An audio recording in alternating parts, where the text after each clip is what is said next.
are able to gather here freely to express our opinions, and thank you for the leadership that's guiding us, Lord. We ask for wisdom and in the words that we say. May we praise you and glorify you in all that we say and do. In your name we pray. Amen. Amen. Thank you, sir. Please join me in the Pledge of Allegiance. I pledge allegiance to the flag of the United States of America and to the republic for which it stands, one nation, under God, indivisible, with liberty and justice for all. All right, thank you. You may be seated. This morning we'll start with a recap of the agenda. This is where we talk about any additions or deletions to the agenda.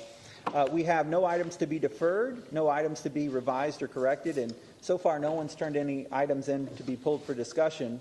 We'll have a walk-on item later on the agenda where we will discuss the non-binding ballot referendum for backyard chickens in unincorporated areas. So that'll be on the agenda under walk-ons and carryovers if you're looking for that item. And then we'll also have some items that the county manager, county attorney, and even commissioners will talk about under commissioner items and county manager items. Let's begin with the consent agenda. Commissioner Mann, do you have anything you'd like to pull for discussion? I do not. Thank you. Okay. Commissioner Manning, anything? No. Okay. Commissioner Pendergrass. Nothing to be pulled. I'm just going to recognize item number 7 on the consent agenda. If it does not get pulled, for all the staff, thank all the staff for working on this. This item is going to provide funding for the Richmond Bridge replacement in Lehigh after Irma. We lost the bridge out there, and I have to thank our staff working with Lampstead and their commissioner at the time, Chairman Mike Welch, and the school board with Kathleen Morgan and our staff. We're getting this funding now to replace that bridge in Lehigh Acres so the children can get across the road safely. Thank you for calling that out, Commissioner. Thank you, Commissioner. It's a great project. Yep. Commissioner Sandelli, anything you'd like to pull? No? Okay, so very good. The consent agenda is made up of items 1 through 19 on the agenda then. Do I have anybody who wishes to speak in public comment on items 1 through 19 on the consent agenda? Okay, seeing none, I'll close public comment. Commissioners, does somebody wish to make a motion to approve the balance of the consent agenda? Motion from Commissioner Manning. Do I have a second? Second's from Commissioner Pendergrass. Do we have any discussion on that? Are there any objections? No objections. That motion carries unanimously. All right, and we had no items that were pulled that need to be discussed. So at this time, I'd like to announce that we are convened as the Board of Port Commissioners of the Lee County Port Authority, and I'd like to take up item number 20. Mr. County Attorney, will you introduce that item? Yes, sir. Thank you, Mr. Chairman. Good morning, board members. Item 20 is a request to allow the Airport Special Management Committee to meet. As you'll recall, as part of the county and the Port Authority's response to COVID-19, you suspended most of your committee meetings other than the Board of County Commissioners. We're at that time of the year where budget preparation is becoming necessary. This committee provides budgetary input to you all, and they respectfully request the authority from you to meet in regular session so that they may perform their budgetary work. So moved. Very good. So we have a motion for approval from Commissioner Manning, and the second is from Commissioner Mann. Is anybody here today to speak in public comment on the Port Authority item? Okay, seeing none, I'll close public comment. Commissioners, is there any discussion on the item? No? All right, seeing none, are there any objections? No objections. That motion carries unanimously. And I'd like to announce that we are now reconvened as the Board of Lee County Commissioners. Thank you, Mr. County Attorney. All right, for the administrative agenda, I'd like to recognize Amanda Rivera from our hearing examiner office to present the item. Good morning. Amanda Rivera with the Hearing Examiner's Office. The item that we have before you this morning is an amendment to the administrative code that deals with lien mitigation requests. Right now, the process is that folks that are requesting lien mitigations can do so at a monthly hearing that we hold. Because of the coronavirus and COVID-19 state of emergency, of course, we weren't able to hold hearings for a while. So we wanted the option to be able to review those requests on an ongoing basis. We found actually that that's been to great benefit to the folks that have been utilizing the process, and we would just like to codify that procedure moving forward. One of the benefits that I can say that we have is it frees up a lot of real estate transactions that are otherwise delayed if they're not able to get to us for a lien mitigation for once a month. So that's really it in a nutshell, and of course I'm here with any answer to any questions that you might have. Move the item, Mr. Chairman. We have a motion for approval from Commissioner Manning and a second from Commissioner Mann. Do we have any questions for Ms. Rivera, Commissioners? No questions? All right, thanks, Ms. Rivera. And I'll call for public comment then. Does anybody wish to speak in public comment on the hearing examiner item today? Okay, seeing none, I'll close public comment. Commissioners, any discussion on the item? Okay, seeing none, are there any objections? No objections. That motion carries unanimously. Thank you very much, Ms. Rivera. All right, let's move on to our public hearings agenda. Looks like we do have one public hearing. Mr. County Attorney? Yes, sir. Thank you, Mr. Chairman. Your 9:30 public hearing is a petition to vacate certain easements at 10306 Prairie Irish Trail. Commissioners, this is to eliminate certain drainage easements. Apparently, a tiki hut was constructed over the top of the easement, and this is to clear up the public record. It has passed through all of your review staff levels with no objection, and following your public hearing, we would respectfully request approval, and I will provide proof of publication to your clerk so you are lawfully permitted to proceed. Move the item, Mr. Chairman. All right, thank you, Mr. County Attorney. We have a motion for approval from Commissioner Manning and a second from Commissioner Mann. Do we have anybody who wishes to speak in public comment today on the public hearing item, the petition to vacate? Okay, seeing none, I'll close public comment. Do we have any discussion on the item, Commissioners? All right, seeing none, are there any objections to the item? No objections. That motion carries unanimously. All right, thank you, Mr. County Attorney. Everything's set on that item? Okay, very good. All right, and let's move on now to our walk-on agenda. Mr. DeGillet, will you please introduce the walk-on item today? Thank you, Mr. Chair. Commissioners, as you please recall, in your previous meeting, Commissioner Mann asked for consensus to place this item on your agenda for discussion today, and that is to discuss a non-binding ballot referendum for backyard chickens in unincorporated areas of Lee County. Okay, very good. So at this time, Commissioners, do we have any questions for the staff or anybody wish to make any comments? I have a question. Okay, Commissioner Pendergrass? So, County Manager, does somebody have language to present to us on behalf of this agenda item? No, sir. Today was just to be a discussion as to whether or not you were willing to place the item on the ballot. And maybe the County Attorney. County Attorney, can you please brief us on the county charter, the way it's set up now for ballot petitions process? Go ahead, Mr. County Attorney. Mr. Chairman, thank you. Commissioners, the law in Florida regarding the use of referendum is different than I believe most people believe, meaning simply that neither the Florida Constitution nor the Florida statutes provide for the right of referendum upon initiative by the public. Now, having said that, the board certainly has the option, as you have done in the past. For instance, on your 2020 program, you reached out to the public to solicit public interest in continuing that program. That is what's known as a straw ballot. It's informational, non-binding. The only exception to the rule that I just outlined is whether a government, via its charter, creates a right of petition. Lee County, being a charter county, does have that ability contained within its charter. It's called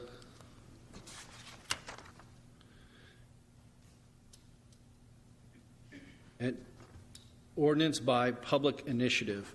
And Commissioners, what the charter provides is similar to a charter amendment, and that is specifically that a interested party can proceed through the process provided in the charter, through obtaining signatures through the through the Supervisor of Elections office to have those signatures qualified and get a matter placed on the ballot. That scenario would lead to an ordinance that would be binding upon the Board of County Commissioners and all residents of Lee County should it pass that referendum process. And I can certainly walk through the charter process with you if you'd like, beginning with the number of signatures must total at least 5% of the electors qualified to vote in the last preceding paragraph. No more than 30% of the total number of signatures are allowed from any single commission district. Once the signatures are obtained, they have to be provided to the Supervisor of Election, who then has 180 days to validate the signatures. So there is a formal process for ordinance by initiative, and that is contained within your charter. It is binding upon you should some citizen choose to avail themselves of that. As I understand the item request from your colleague It is for a non-binding, informative type referendum outside of this process. Thank you. And so on that same line then, in the past, say, 4 to 6 years, is this board, when items came before the board like single-member districts, children's services last year, providing services for children, when this item came before us, the board took the option of going to the charter review process of allowing people to get petitions for that, correct? Mr. Chairman? Yeah, go ahead. Yes, sir. That was the board's direction, certainly with regard to the Children's Services Council. There is a statutory provision that allows for the gathering of signatures, and that was the board direction to the organizers of that interest. Okay. Thank you. I just want to make sure, because I think after the last meeting we talked about this. I think some residents were aware there was a process in place to get petitions. I know Heather and some other people got petition signatures, but they were from across the country, though, for this issue. So this would actually have to be citizens of Lee County that actually would sign the petition to put it on the ballot. So thank you, Richard, for that. Thank you, Mr. Pendergrass. All right, so we have quite a few public comment cards. Before we get into public comment, anybody else wish to make any comments or questions? Mr. Mann? Mr. Chairman, I appreciate staff having this on as a walk-on today so that the citizens could speak to it when it's before us as an agenda item. The folks that I've chatted with, essentially most of them from Lehigh, have not asked to try to go through the burdensome process of gathering signatures and that sort of thing that would be a mandatory result coming from.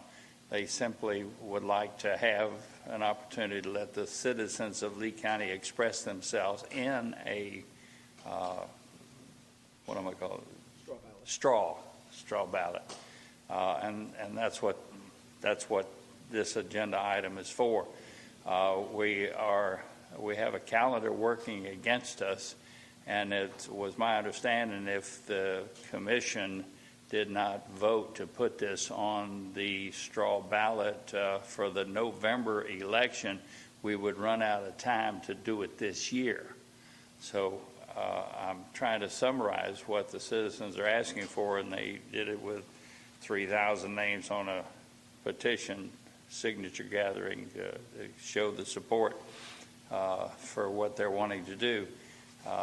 I'm just trying to reduce this discussion to something very simple, not a mandatory referendum, a straw ballot, at which time, should it pass, the issue would come back to us to devise an ordinance saying how many chickens, no roosters, do you need your neighbor's consent in order to have chickens in your yard. We can do the details on it once we have the public expression of whether they support it or not. And that's all we're talking about today, to move to put a straw ballot on the November ballot coming up this year as to yes or no for even allowing chickens in certain residential areas. Now, I'd be happy to hear from the folks that I hope I've helped explain what they're here to talk about. All right, Commissioner Mann, thank you for the comments. Any further comments then before we go to public comment? Okay. At this time, I'll begin calling public comment. So the way public comment works this morning, you'll come up to the podium and speak. You don't need to touch the microphone or anything on the podium. It's all set up for you. There's a stoplight, it looks like, right at the top corner of the podium. It's a green, yellow, and red light. You'll have 3 minutes to speak because we've got quite a few speakers today. And so in order to be fair to everybody and make sure everybody gets time to speak today, when the yellow light comes on, you might want to think about wrapping up your comments, because when the red light comes on, I'm going to go ahead and call the next speaker, again, just to make sure we're fair to everybody. And while we're doing public comment today, one thing we ask is that everybody just, thank you, treat everybody the way you'd like to be treated. You know, no intimidation, no clapping or booing or hissing or any of that. Just try to be respectful of everybody, and we want to hear what everyone has to say. So our first speaker is Heather Skutax, and she'll be followed by Charles Edwards. So Heather, you're welcome to come on up and speak.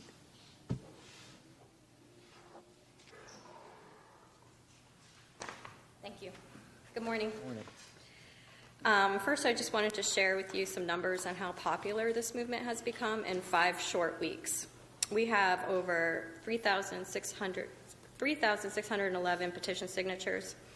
over 2,053 backyard chickens of Lee County Facebook page followers, 483 members of the Backyard Chickens of Lee County Facebook group.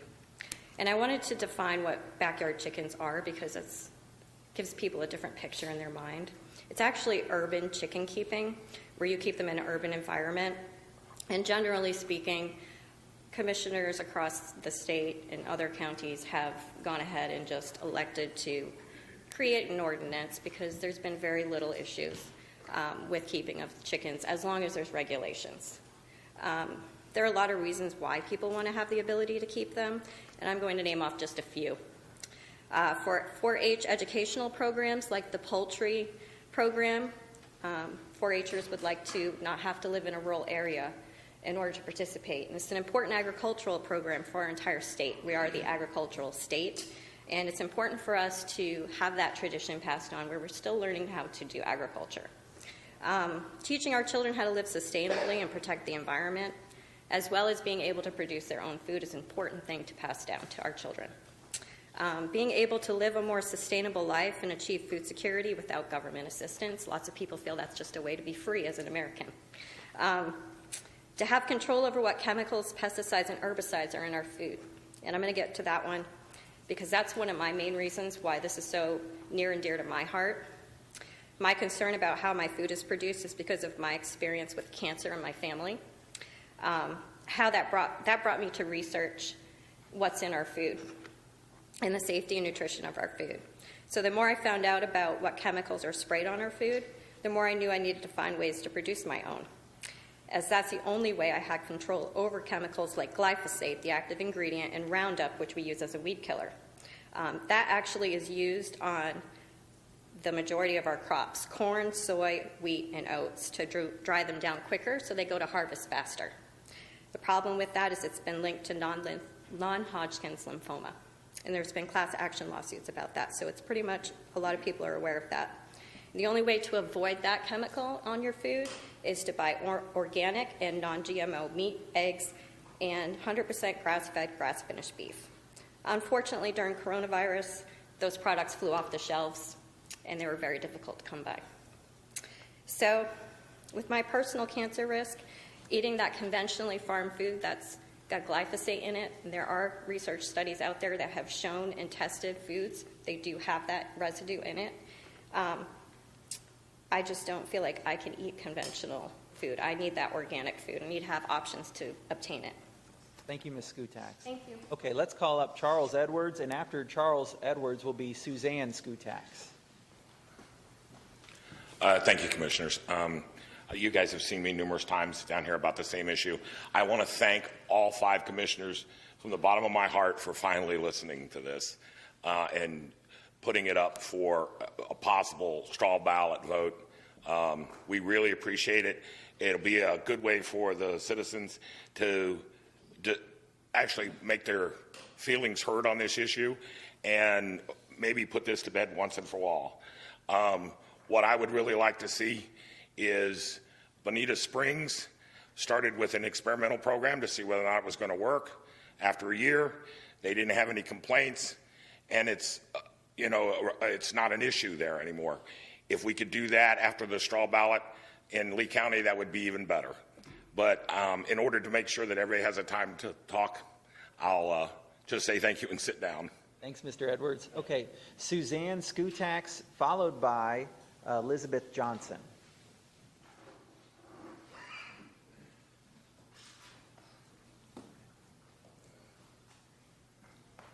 I'd just like to say that I support the chicken referendum. I think it should be on the ballot, and I'd just like to see you vote on it. Thank you. Appreciate your comments. Okay, Elizabeth Johnson, followed by Patty Whalen. Or Wallen.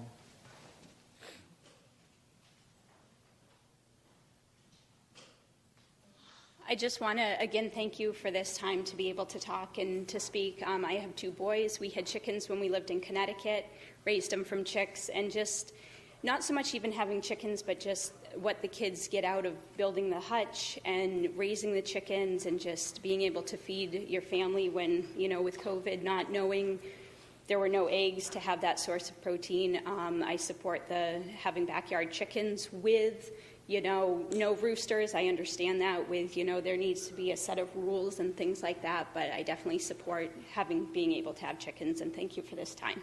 Thanks, Ms. Johnson. All right, Patty Wallen, and then after her will be Renee Storms. Morning. Good morning, Patty Wallen. I support the backyard chickens, and I'd like to see it on the ballot. Thank you. Thank you very much. All right, Renee Storms, followed by Kristen Loesch.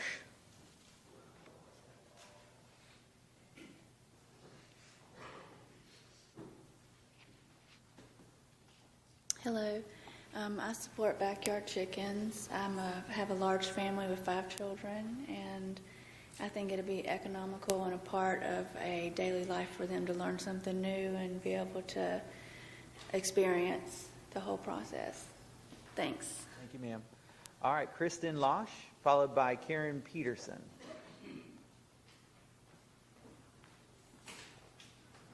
Thanks for the smiley face, too. That's very nice. Hello, we are the Loesches from Lehigh, and we came out to support the backyard chicken movement. And we live in Florida. And we live in Florida, yes. Thank you. We'd love to see it on the ballot. We also agree with the regulations, and here to show our support. Thank you, guys. Thank you. Appreciate you coming this morning. All right, Karen Peterson, followed by Leah Davis. I've got a little poster here where Uncle Sam expects you to raise and keep backyard chickens. This was from 1918, but I think it's just as important today. Who gets this? Here, leave it with the clerk real quick. We'll all get a chance to take a look at it. Thank you very much. All right, Leah Davis, followed by Andrew Davis.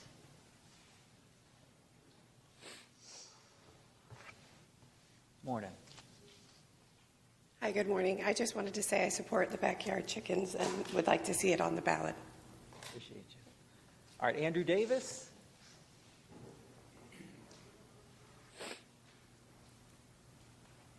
And he'll be followed by Andrew Norris. Good morning. I'm here also to support the backyard chickens and would like to see a straw ballot so everybody could weigh in on it throughout the county. Good deal. Thank you for your comments. All right, Drew Norris, followed by Christine Correa.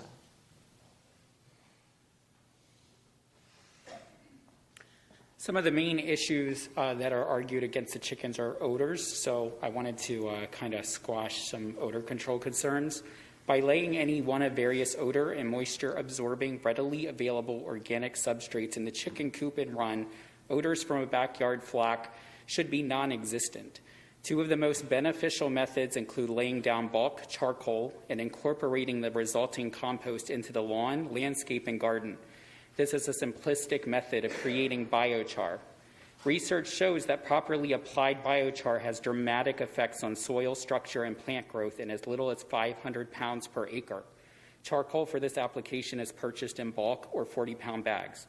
The idea of biochar comes from the Amazonian rainforests of Brazil. Biochar holds plant nutrients, including nitrogen, phosphorus, calcium, and magnesium, much more efficiently than unimproved soil. Even after 500 years of tropical temperatures, the dark earth remains remarkably fertile. Diatomaceous earth is another organic, community-positive way to control odor.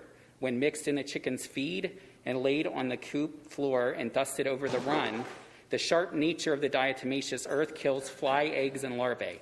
The diatomaceous earth also supplies calcium and minerals to the chickens, the soil, and aids in deworming the hens, as well as desiccating the droppings.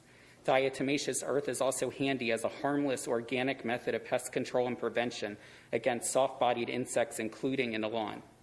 Anyone who is familiar with chickens knows that they eat all sorts of lawn and garden pests and weeds, mice, lizards, medium-sized snakes, incalculable numbers of pesky adhesive seeds, and lawn and garden destroying insects.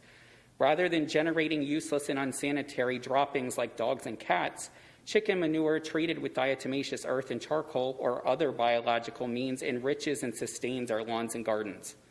A properly thought-out approach incorporating backyard chickens and managing an urban homestead could reduce the average homeowner's application of pesticides, herbicides, and fertilizers by at least 50%, possibly up to 100% in cases of vegetables, beds, and small foundation plantings. The implications of less fertilizer and poisons contributing to toxic algae and fish kills are huge problems in our waterways. No one wants to live near loud or smelly chickens. Chickens aren't loud and smelly when maintained properly in manageable numbers for the property type and size, and stand to enhance our environment and food sustainability initiatives. Thank you, sir, for your comments. Christine Correa, followed by John Correa. Good morning. Morning. Thank you for allowing me to speak with you today. In 2010, the Board of Commissioners embarked on an effort to establish a sustainability plan that would guide Lee County toward a more sustainable future. That effort resulted in the adoption of the 2013 Lee County Sustainability Plan. This plan defined a sustainable community as one that is resilient to adversity of all types and offers a desirable quality of life. Your plan further stated that it was key for Lee County to grow intelligently by minimizing vulnerability to social, economic, and natural resource challenges that are often beyond our control. One of the 7 elements of sustainability that you identified in this plan was health and safety. The stated purpose for addressing this element was to ensure that adults and children of all income levels have opportunities to learn about nutritious eating and have physical and economic access to fresh, healthful food. To achieve this goal, you created an action item to adopt zoning and develop regulations that support or incentivize farmers markets, community gardens, and yes, urban agriculture. So 7 years ago, the forward-thinking 2013 Board of Commissioners, of which 4 of you were members, acknowledged that our quality of life is dependent upon our ability to provide fresh and healthy food choices for our families. And you recognized that our ability to do so would necessitate the adoption of urban agriculture. As you're aware, hurricane season began yesterday, and we are still in the midst of a COVID-19 outbreak. It's a global pandemic. While we have been gaining ground on this virus, the current social climate could cause us to lose some of that ground and potentially create yet another breakdown in our food supply chain. Looking further down the road, most healthcare professionals agree that we are likely to experience another outbreak of COVID-19 this fall. If we are to meet these challenges head-on, we must prepare, and the time to prepare is now. The Board of County Commissioners has the authority to legalize backyard chickens for all of Lee County, and we are asking you to exercise that authority. We cannot continue kicking this can down the road by waiting for a November referendum. Legalize backyard chickens now, so all of Lee County is better prepared for the challenging times to come.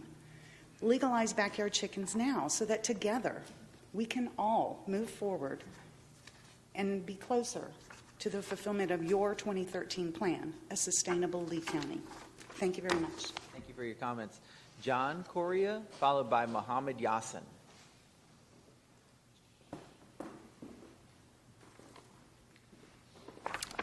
Hello, my name is John Correa. I've been a resident here in Florida since 2016, lived all over this, this country. I have a background in petroleum geology. I have a master's in environmental engineering. For the last 35 years, I've been running support and services for large enterprise software companies. Still doing that today, thank God. I've never been in public office, but I do have a proven track record of getting things done in the private sector. And what I'd like to cover with you at this meeting is to be sure you heard and captured some of the salient points, and thank you for your comments as well. We have seen and discussed the 2013 Lee County Sustainability Plan, and we have seen where allowing backyard chickens would directly fit into at least 8 areas on the plan you developed. It's been 7 years since that plan was released. 7. Okay. Responsible and knowledgeable people in this room and around the country have provided you a blueprint of options, and they have done a lot of the hard work for you. We've demonstrated that the report from August 2011 called Analysis of Urban Chicken Issue was really not that scientific, in my opinion. It contained a lot of many false facts, so let's review some of those. The cost of chicken coops are not germane to the conversation. Imagine Just because you can buy mahi-mahi at Publix for $8, you're not going to create a regulation that says you can only spend $100 on a boat. Wouldn't fly here in Florida. We've shown that chickens are fun, friendly, educational value for children about where their food comes from. We've shown that chickens can provide food security for families, especially critical and important during this pandemic. We've shown backyard chickens lay healthier eggs compared to store-bought eggs. We've shown they can increase property value, not decrease property value. That's been shown all over the countries. We've clarified that chickens provide homeowners high-quality fertilizer that actually reduces the pollution in our waterways. We've also proven that chickens control, not add, flies and pests, dispose of weeds, and can eat kitchen scraps that would otherwise end up in landfills. We've also proven chickens are not noisy, hence cluck and peep softly all day long, and then go to bed at dusk and remain quiet all night long. We've also corrected misinformation that chickens smell. Chickens will make about as much manure as an average dog, that 4 or 5 chickens to 1 dog. So my message is simple. Don't fear the peepers. It's time to be accountable. It's time to listen to what the people want. It's time to act and complete the mission and plans. It's time to say yes. And finally, in this time of political tensions, this is low-hanging fruit to give something back to the people. Chickens aren't political, so let's not turn them into political footballs. That said, allowing chickens today hits all the political buttons: economic, environmental, sustainability, health, independence, freedom. Let's get this done. Thank you. All right, Mohammed Yassin and then Tyler Woodby. Good morning, Commissioners. I thank you all for all that you're doing for Lehigh. You have now put in a park and ride place out there. The street lighting is going good. The road is almost complete on Homestead. Thank you all. This venue of chickens is something that we have brought up before, and the county can really benefit from it. No, we're not looking at Gateway or over 55 communities and all these deed-restricted communities. It is going to be in backyards, in places that's large enough for just a few. And no, it's not going to be roosters that will make their crowing for you to wake up too early. Yes, I had 2 eggs this morning, but they were not from my backyard. I had to buy the eggs from a person somewhere in Alva. They're very expensive. And I'll tell you, if I have my own eggs, it will be really good. The protein, I'm hoping that some of you had some good protein this morning rather than cereal. Some of you probably didn't eat. But this is a good effort. Put it to work, my friends. Folks, a lot of people in Lehigh wants it and the rest of the county. Rather than having it done illegally and getting people into code violation, please, I beg of you. I'm retired, 3 times retired now. Military, teaching, and now I'm on Social Security. I have another retirement that can come up that I can claim, But here is what. We need to think about the people. Think of the COVID sessions that just occurred. People don't want to go anywhere. I used some stale eggs that I had from my friend in Alva that I bought. I paid $7 for a dozen an egg. Because these that are coming from wherever the outputs, and think of what they have done. The meat processing places and the layers places, they have had large amounts of COVID. So think about it, please. In great support for the chicken. It will not affect you in Gateway or in your enclosed community if you live in an over 55 community. Please, I beg of you, think of the people. Think of economic use, good fertilizers, every kind of use. My grandkids could have gone out this morning and get a little bit of exercise to just feed the chickens in the backyard if they had that opportunity. It's unfortunate that they don't have that opportunity. Give them that opportunity too. The first speakers, the first few speakers, several of them were ladies. Imagine, great leaders. So think about it. They do most of the legwork at home. Give us all that opportunity to have the chickens. And thank you all for what you're doing in the county. You're great people. Do it well. You're wise. Mr. Yassin. Okay, Tyler Woodby, followed by Vanessa Ahmet.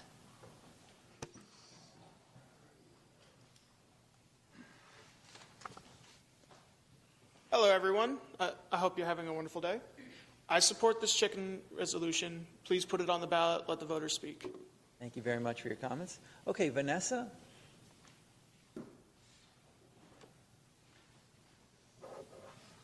Morning. Hello. Good morning. Thank you so much for hearing us speak today. I'm here in support of the chicken resolution, the backyard hen resolution. I think everyone has heard that you don't need roosters.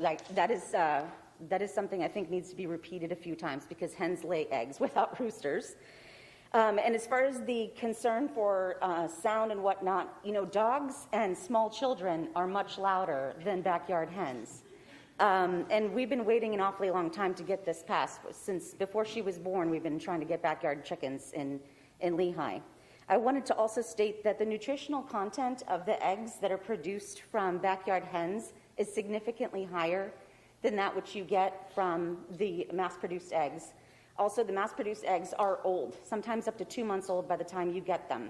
And this is really important that we have a source of good nutrition for our children, for ourselves, that we are allowed to be a little bit more self-sufficient during times like these. I can tell you, when people were buying toilet paper, I was buying provisions, flour, sugar, salt, butter, went to buy eggs, and there were none. We went to multiple stores and could not find eggs. And I don't know about you, but if you've ever tried to bake anything, it's really hard to bake anything without an egg. I also wanted to mention that chickens eat ticks. They eat a lot of backyard pests, but Lyme's disease is no joke. And they will clear a huge amount of ticks from a quarter-acre, half-acre lot.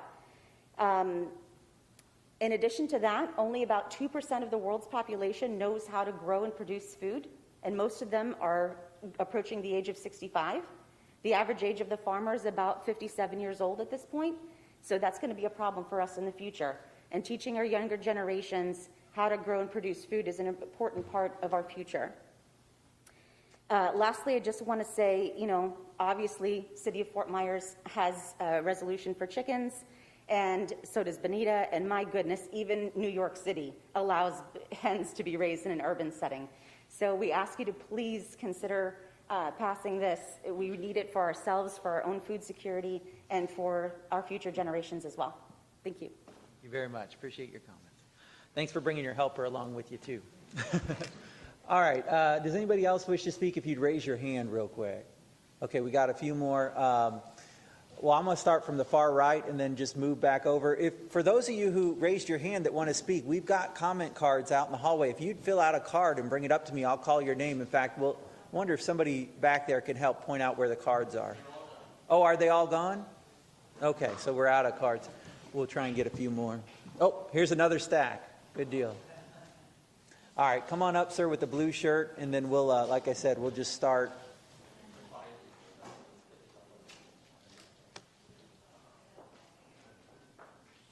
They're at the back door. Yeah. I don't know if you want to hand them off to Betsy or something. Betsy could probably hand them out.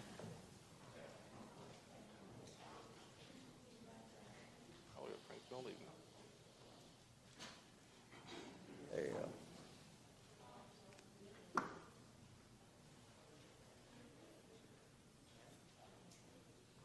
Oh, there you go.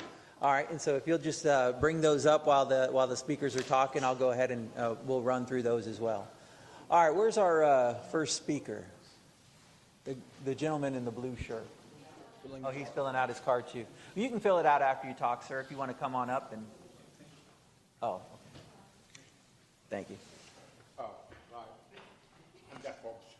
Okay, and Kurt, I'll call you next then. Morning. I'm a little hard of hearing, so folks. Here. Thank you, sir. Appreciate it. I don't think I can beat it. You're fine. Good morning, Commission Board. Thank you very much for hearing me. Obviously, this issue has been ongoing and ongoing. I'm more concerned with the China connection as far as our food supply has been interrupted because we are so heavily infused with the China food supply. These past 2 weeks, we have made a good deal with China. They are now going to be giving us their chickens. They are now going to be processing our chickens. They never were able to in the past. They had a ban against bringing imported chickens into their country as far as consumption. We send our chicken to their country, they process it and send it back. Not McNuggets, it's just the meat itself. That has caused our meat supply to fall apart because this whole COVID-19 has made it impossible for us to get eggs and get chickens and so on and so on. Their answer is to put more stuff in the food and send it to us. This is backyard chickens. This is like 4 to 6 chickens per person. Let them have a fee or whatever it is that we need to do. I'm very passionate about this because I want to know what I'm eating. And anybody remember Chinese asbestos, how much we lost? All right? The Chinese government isn't going to give us any money for that either. All those homes that they built with the Chinese asbestos, we lost a lot of money. Anybody want to look back on our history, that's what it is. Chinese have a long history with us. And good or bad or indifferent, I don't know. I don't want my food to come from there. I don't want my chicken to come from there. But we have no choice because of the global market. Obama sold us that in the administration. Not Obama, but the administration did because we were trying to do free trading and do the Chinese take a lot less than they ship out. They had a 5-year ban on our beef. They recently released it. They're not using it. They're not buying our beef. All right? So now, here we are with the chickens. We're going to allow them to give us chickens that they grew in their country, let them process it there, meaning McNuggets, your kids will be eating this. All right? And that is our food supply. I don't know about you guys, but aren't you scared? Chinese has a history of poisoning us. I'm not saying that's a conspiracy, but come on now. We're just asking for some chickens so we can feed our families without poison. That's all we're asking. It shouldn't be that complicated. I mean, look at the past. Look what's happened. I'm just saying, look, I'm very passionate about this because I don't want to eat garbage. You know, you are what you eat. And I'm sorry, I'm not trusting anything coming from China. Sorry, so where we're at. We got diseases coming, they come with the meat. That's why they cancel it. I've said it. Thank you very much. Thanks, Mr. Berman. All right, let's call Kurt Arsheimer, followed by Georgia Johnson. Thank you for the opportunity. I just want to say I support backyard chickens. Think just a moment about supply chain. Every time somebody puts something on a truck to send it to us, or every time we put something on a garbage truck or any other vehicle to get it out of here, we are adding more and more to air pollution. We're not having the opportunity to have chickens gives us the ability to not have to get in a car and go buy fertilizer. It gives us the ability to not go buy some of the chemical bug sprays that are out there to keep our lawns going, and it gives us the ability to eat healthy food that we know where it comes from. You don't want to talk on the chicken. That's the biggest thing out of all of it. You are what you eat. I have zero trust whatsoever for Monsanto or any of these other organizations out there who are sitting behind their big desks with their big money and their big lawyers who are finding ways to get out of lawsuits because they're poisoning people and they know it. You and you and you and you and you. You are all eating food that's poison, and so are we. Give us the opportunity to know where our food comes from. Thank you. Thank you, sir. All right, Georgia Johnson, followed by Autumn Martin.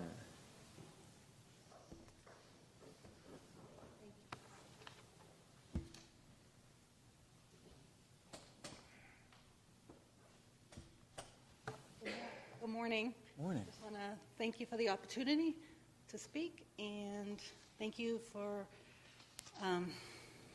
the friendly emails I've gotten back over the last probably 8 years. I've been trying to get the backyard chickens, and I just wanted to say I support this, and I want to know where my food comes from also. So I hope we get it on the agenda, on the ballot in November or sooner. Thank you. Thank you, guys. All right, Autumn Martin, followed by, it looks like Katerina or Katrina? Katerina. Okay, very good. Hello. I just wanted to say I support the Backyard Chickens wholeheartedly. I have a special needs child, and she does 4-H. She's been through Girl Scouts, didn't want her. They don't, I tried for 4 years to get her into Girl Scouts. They didn't want her. 4-H took her in, and she is thriving and flourishing, and they love her there, and I want everybody else to be able to do that too. Thank you. You guys. Come on. Okay, Katerina, good morning. Could you say your last name for me? Hello, my name is Katerina Dvorakova, and I support from all my heart and all my belly is the Backyard Chickens. I grew up for my first 21 years in Czech Republic, what was used to Czechoslovakia, and we always have a chicken. I had experience live here on 40 acres, and we did have chickens, and I also volunteer for past 9 years with small children. When I was living on the 40 acres, we did have a chicken, so I will have a farm day for the children. You will be amazed how many children does not know where the food coming from. They don't know about chickens, they don't know about goats, they don't know nothing. Children are our future. They are our future, they're going to replace you, they're going to replace us. If the children don't know where the food coming and they think it's coming from Publix, how we can secure our future, how we can secure our good nutrition, how everybody's talking about it. I think the chickens are important for us to eat healthy, teach also the children how to survive, and also the chickens teach the children caring, also recycling. Not everything what they don't eat on the plate go to the garbage. There is so many value in to have chickens, even as a pet. We allow to have in houses and in backyards birds. What is different between chicken and birds? It's absolutely the same. Could be pet, something what the child would love, or anybody, or it's also teaching about the food and all kind of things. Like I said, I very, from all my heart, support that, and I kind of hope you will understand that and support it too. Thank you. Thank you for your comments this morning. Sandeep Kumar, followed by Lydia Elio.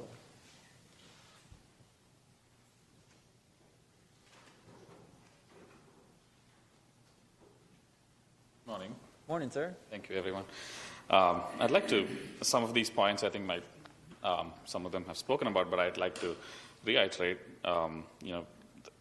backyard chicken, eggs from backyard chickens are way more nutritious than supermarket bought eggs, and chickens can turn an enormous amount of kitchen scrap into food, so it reduces the burden on our landfills. And third, they make great role models for kids because they get up early and go to bed early, and children get their hands dirty and learn to be a part of the process of growing food.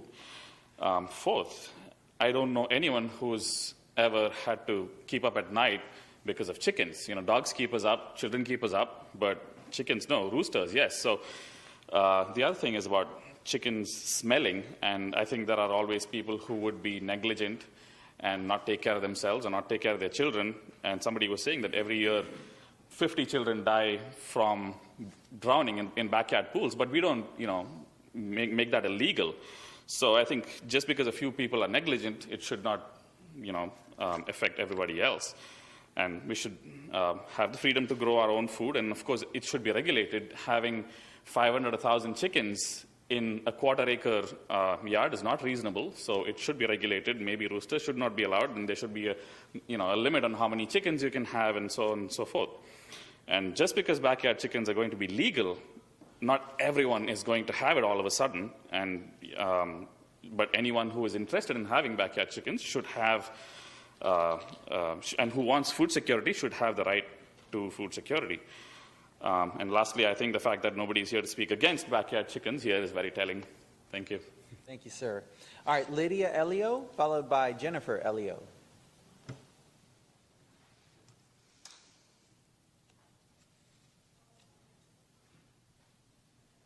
Are you Lydia? Oh, come on up. And it's all set. You don't have to touch anything. Just start whenever you're ready. My name is Lydia Elio. I'm 9 years old, and I'd like to support backyard chickens.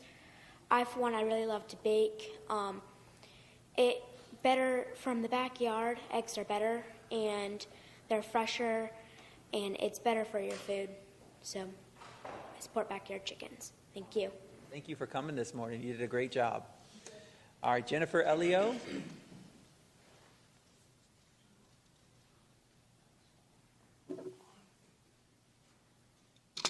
Good morning. We're here also in support of backyard chickens. I want to thank Commissioner Mann for initially pushing to get this on the agenda.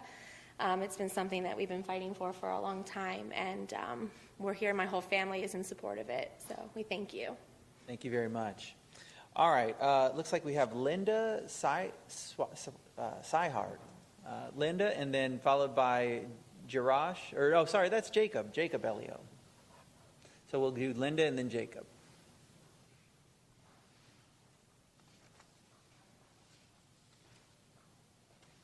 Good morning. I'm Linda Swihart, and I approve backyard chickens. There's so many benefits, and they totally outweigh the negatives. Thank you. Perfect. Thank you very much for your comments. Jacob, come on up. And then after him will be Deborah Swisher-Hicks.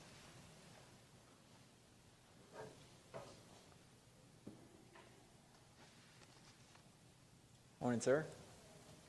My name is Jacob Elio, and I support the backyard chickens. Very good. All right, Deborah Swisher-Hicks, followed by Andrea Kordicki. Hi, I'm Deborah Swisher-Hicks. I live in unincorporated parts of Lee County. I'm a new resident here in Lee County, so this is my first time at a meeting. Hello, and thank you for being here and taking care of us. I am very pro-chicken.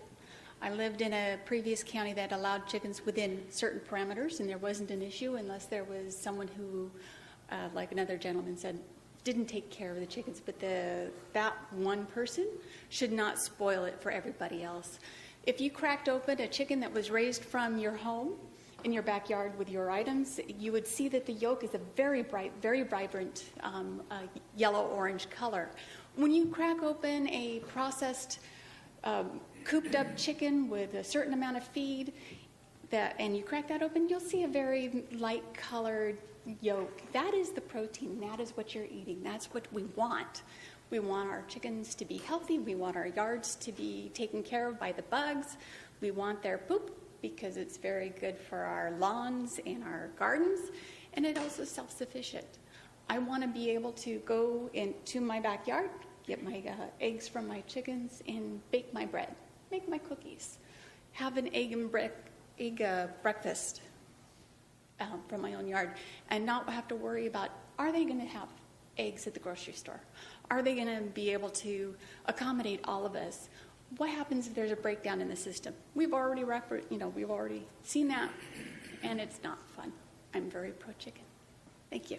Thank you very much. Okay, let's call up Andrea. And then Amber Anderson would be next. Thanks, sir. Hey, David, you want to do on the chickens or something? My name's Andrea Kordecki. I'm here just to say I support backyard chickens, and I agree with the regulations. There's a lot of pros to having chickens. Again, we went over the eggs. We can have our own meat from our own backyard. The fertilizer. It's a self-sustaining lifestyle. With this new COVID, it really put into perspective for me that we need to be more self-sustaining. We shouldn't be being so reliant on grocery stores. It's great. Chickens are also great because, again, less waste. We can fit them our leftovers. So, instead of producing a lot into our waste and our mounds and whatnot, we can have chickens and that'll help our leftovers and whatnot. Having chickens instead of bagged fertilizer and the pesticides, that also helps with, believe it or not, I think it almost correlates with our tourism, because back in 2018 we had a lot of blue-green algae because of all the phosphates and the fertilizers in the water and whatnot. And we've done a lot to really correct that situation. I've seen a lot better waterways, and I really believe that even chickens can help with that. A lot of people are worried about the cons of chickens as well, you know, the noise. But if we don't have roosters and we just have the hens just to sustain the people that are in our households, I think that'd be great. You know, smell, again, we went over that. If we take care of the coops the correct way and not let this, you know, the rotten apples get into it, you know, I think it would be, it's just overall beneficial to have backyard chickens, you know. Some people are worried about hoarding. If we limit, and again, the regulations limit how many chickens per household and only use what that whole household needs for the chickens and whatnot. So I just want to say I support it greatly. I support happy backyard chickens. Another thing, what I was thinking was that I don't want to support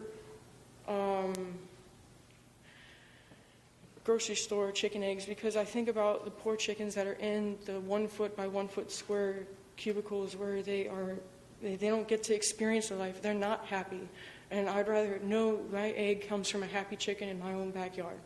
Thank you. Thank you for your comments this morning. All right, Amber Anderson, followed by David Gallagher.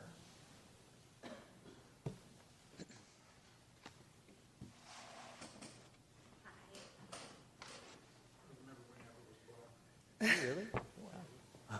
Hi, my name is Amber Anderson, and I'm a local business owner here in Fort Myers. Actually, I'm in the fishing industry. So I know firsthand, you know, the benefit of getting to have fresh fish versus stuff that's been sitting in the store for days. And I feel the same way about eggs, too. You know, we live off fresh fish. We constantly have it, and it's delicious. You know, our neighbors love us for it, too. I live in an area where, actually, on a mile on the other side of me, people can have chickens. My neighbors have them. I, unfortunately, just happen to be on a street where, even though I'm on a half an acre, all enclosed in, we're unable to. So I would like to just let you know I'm in support of backyard chickens and living a more natural, you know, way. So thank you very much. Thank you very much for coming and for your comments. All right, David Gallaher. Hello, everyone. I wasn't going to speak on chickens. I wanted to actually speak on the CARES, but I do. But I just want to. So I'm just pro Florida. You know, I'm pro USA, and I think that any time that we can reduce consumption from outside sources, it's good for Florida. The biggest thing I want to bring up to everybody here is that recently they passed that the label laws have changed. So now instead of looking and flipping it over and saying this comes from China or Brazil or anywhere else, you're not going to have that opportunity. So you really don't know where you're getting your beef from or your eggs.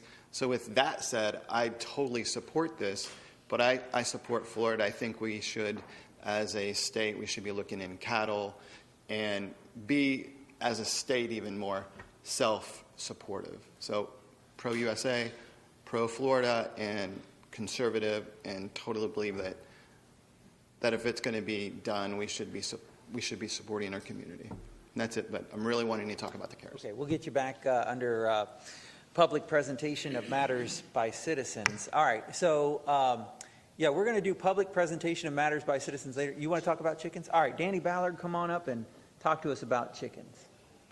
And raise your hand. Anybody else want to talk on chickens, or we have one more chicken person? Okay, come on up. Bring your card up to me too. And Roger, if you'll start the timer, we'll go ahead with Danny. That's okay. Thank you, sir. Just leave it running, Roger. Okay. There might be something else that's being missed here. I support people growing chickens, but we've numerous times in the last 6 weeks, you all have talked about the small businessman. This might be an opportunity. For example, let's say there's 2,000 chickens that gets raised in the backyards. Somewhere they got to be processed, because everybody's not going to process them in their own kitchen or whatever, and there might need to be some regulation on that. So it could be the opportunity for some small businessman to start a chicken meat processing. There's going to have to be young chicks that's got to get the first chickens.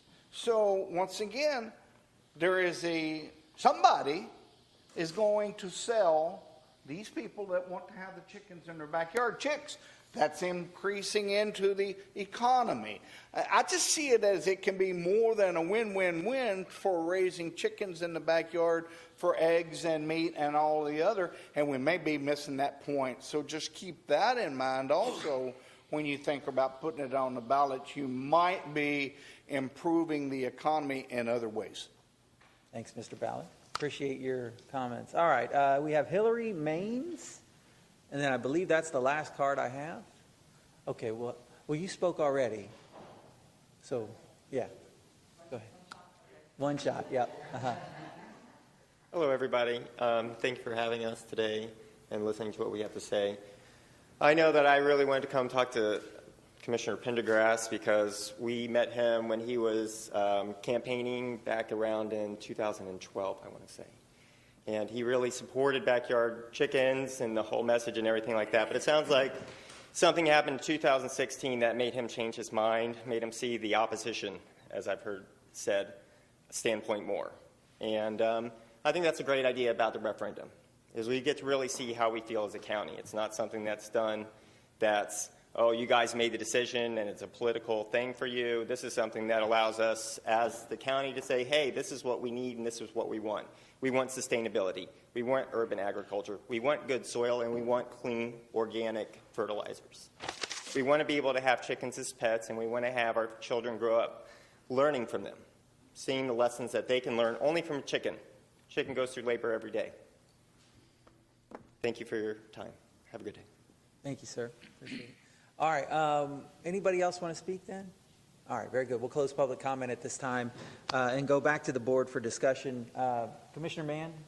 Thank you, Mr. Chairman. A couple thoughts I want to share at this point or clarify. And I appreciate all you speakers coming in here today. And I'm glad we had the item on the agenda so everybody could speak, get their 3 minutes, and get it off their chest and feel better when they go home, that at least we weren't quashed and our voices were listened to. What you make it easy for us to do, and I appreciate the difference between where we in previous years were entertaining a request to adopt an ordinance or change our rules so that that we five would make that decision. What you're asking for us today is so that we know that we're doing the right thing. Let's let the citizens of Lee County speak to it. Thank you for approaching it that way. And I just want to clarify, that's what we're here to do. We're not pro-chicken, anti-chicken. We're pro-public voice. To that clarification point, and I need your help, Mr. Wesh. Wesh. No E. No E on the end. Wesh. We've got 6 cities in the county. It would be my thought to have the referendum be voted on by the folks that are in the unincorporated areas, which is what we normally control. And can we put such, if we were to pass a motion to put a referendum ballot on, can we do it in unincorporated precincts? Mr. West, you're recognized. Commissioners, yes. Actually, if you were to proceed forward, that would be our recommendation, in as much as any ordinance that the county would adopt would be effective only within the unincorporated areas of Lee County. Therefore, it seems appropriate that only unincorporated Lee voters should have a say in the referendum. Thank you. Thank you very much for that. Now, I've done my best to craft a motion. I don't know, maybe all 4 of you want to spend some time talking about this, but to let you know where I'm headed, and I think it's within the intent of the folks that are here today, the motion that I would be offering, unless Mr. Wesh has some wordsmithing that he might offer, would go along the lines of, shall the BoCC, Board of County Commissioners, place a straw ballot referendum on the November general election, and I put in unincorporated precincts in parentheses, which, if passed, would allow the commission to adopt an ordinance allowing for raising chickens in certain urban settings. You want me to read that again? So if it... You want to hear that again? Yeah, okay, one more time, Commissioner. Shall the Board of County Commissioners place a straw ballot, this would be my motion, straw ballot referendum on the November general election, which, if passed, would allow the commission to adopt an ordinance, allowing for raising chickens in certain urban settings. Okay. So we have a motion from Commissioner Mann. Do we have a second for that motion? Do we have a second for that motion? Okay. We don't have a second for that motion, so that motion dies for lack of a second. Before I go any further, I wanted to share some of my thoughts. I'm a little nervous to share it, but I don't want to be a chicken, so we'll see if this flies. See what I did there, too? Here's my thought on this. I like to err more on the side of freedom than I do on the side of big, heavy-handed government regulation. I think y'all, I have been skeptical and in the past have not supported when the chicken issue has come before us before, but I've really reached out to the mayor of Bonita Springs and the mayor of Fort Myers. Both cities passed a chicken ordinance about 6 years ago, and both of them reported back to me that they too were skeptical at first, but since then have had zero complaints. I mean, the mayor of Fort Myers went so far as to say he doesn't even believe he's gotten one email complaining about it. I think a referendum is way too much to put you all through to do this. You all elect us to make policy decisions, and an ordinance on backyard chickens is a policy call. And so I would support a motion, if it's made, to go ahead and talk to our county attorney about running through the ordinance development process for the backyard chickens so that people can have their up or down vote, yes or no, on that issue. Now, Mr. Wesch, if I could ask you to just explain that process. I believe it involves a couple public hearings. What does that look like? Mr. Chairman, what I believe you're referring to would be board direction to your staff to develop an amendment to applicable county ordinance, specifically the Land Development Code, that would allow for the raising of backyard chickens in certain land use districts. That task, like any other land development ordinance, would be assigned to both our office as well as the Department of Community Development, they being the primary authors. Once a draft ordinance is prepared, it would then be sent for review through your various committees that you have appointed. Ultimately, it would be the subject of 2 public hearings before this Board of County Commissioners. Okay, so not only would you have the committee review process, which are volunteer citizens who would review the policy, but then also you'd have 2 public hearings on top of that too. So people from both sides of the issue could be heard, and then the policymakers could make the call at the end of the day. Real quickly, Mr. County Attorney, is that the process also where the regulations could be crafted, like if we wanted people to have to get a permit and, of course, making sure that no roosters were allowed and that kind of stuff? Would that happen through that process? Yes, sir. That would be the nature of the ordinance that would be prepared. Our planning staff would deal with such issues as appropriate land use classifications, side yard, rear yard setbacks, structures that would be allowed, number of chickens per square foot, items such as those, commonly referred to as development standards. They would be contained within that ordinance that would then go through the process that I outlined earlier. Okay, thanks, Mr. Wesch. I appreciate that. So just, I'll put it out there. The chair traditionally does not make motions, but I would let you know that I would be willing to support or second a motion if one was made as outlined by our county attorney, Wesch. So with that, does anybody wish to discuss or make a motion? Mr. Chairman, I'm rarely speechless, but you've left me that way, but I'm going to try to mutter out something that would say that I would certainly support your approach, which could be much quicker than what we've been talking about here all morning. And I'm a little surprised that you didn't bring it up earlier, because it would save me trying to scratch out a motion here and all these people pouring their hearts out. But I knew you worked so hard on it. well, what you're describing is what I had earlier described. I thought, should the referendum be on a ballot and should it pass, then we would go through exactly what you're talking about here in the evolution of an ordinance or changing our rules and regs and codes to get public input and then come up with something that would allow people who want chickens in the yard to have chickens in the yard. I'd be happy to make the motion based on whatever you said, or I would be happy to assume the chair while you made said motion, and I'll be happy to give you the chair back when all of it, when it's all done. Nervous, right? Well, if you would like to take a stab at making a motion as outlined by County Attorney Wesch, and Mr. Wesch, maybe would you chime in here and outline what that motion would sound like? Commissioners, it would be something along the lines of a motion to direct your staff to prepare a backyard chicken amendment to the Land Development Code and other applicable county ordinance and bring it back for processing through our normal ordinance adoption process.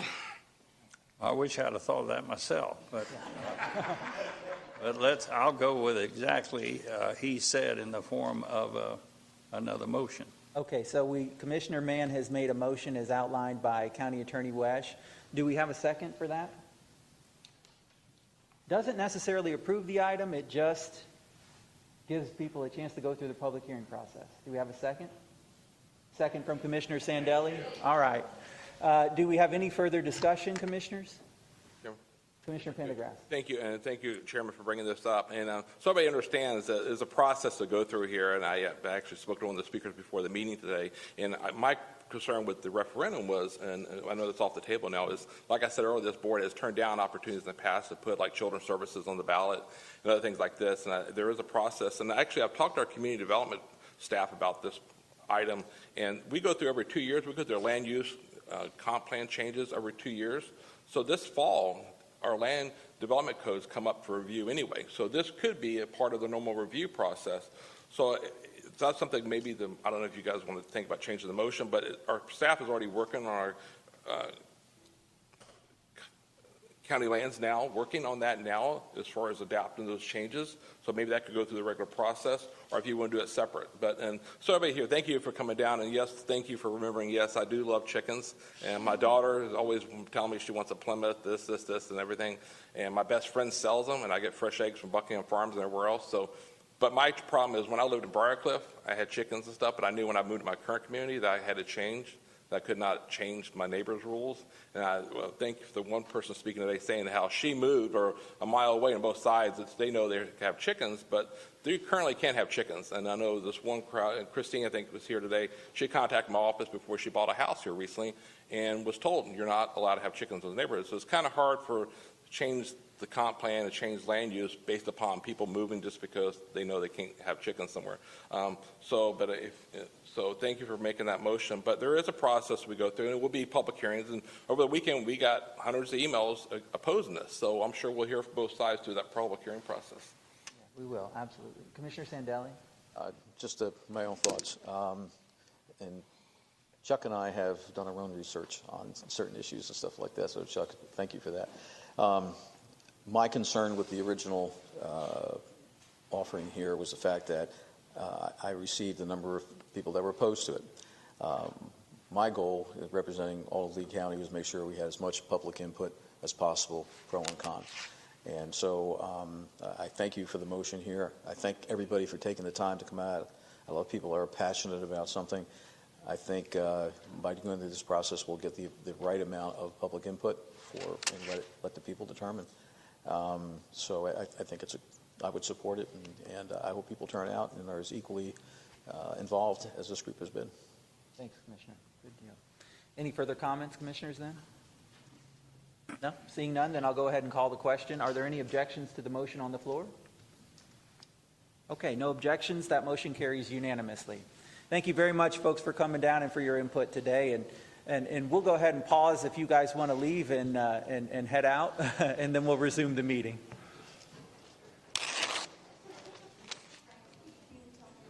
Of course, you don't have to. You're welcome to stay. But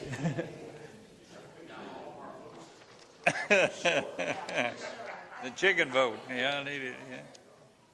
Hey, Chuck, we'll compare pictures sometime. We'll compare pictures sometime. Two things you never want to watch. compare pictures, he said. That's We'll funny. compare pictures, continue to share information. Yeah. Oh, man. Thanks. If you see it being made, you won't. All right. And folks, we're going to resume the meeting here. So if everybody can just kind of orderly exit, that'd be great. So that takes us to commissioner items, right? I know that. We got to vote. Carry over. Vote for it after all the. We're going to create great experts. All right. Okay, so at this time, the next thing on our agenda is commissioner items.